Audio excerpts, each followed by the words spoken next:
to Jamaica. Started at the crib, look how far the people take it. Raw sitting on 235 acres. And that's facts. Hamd Muhammad like my third cousin. Mansoor Muhammad like my real brother. Facts. Dubai embrace me like an Emirati. Facts. All my Rolls Royces got a different body. Facts. Man, sorry, kitted out with every option. Got it. Let me know if that's a problem.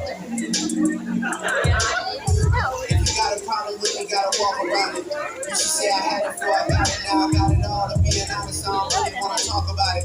And if I didn't have it, wouldn't wanna talk about it. I had it so long, I don't even celebrate it. Negative thoughts don't even enter my inner matrix. Imagine me still rapping about if I never made it. Damn.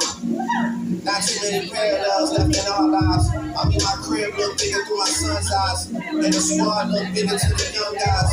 And I feel better when you drunk rap.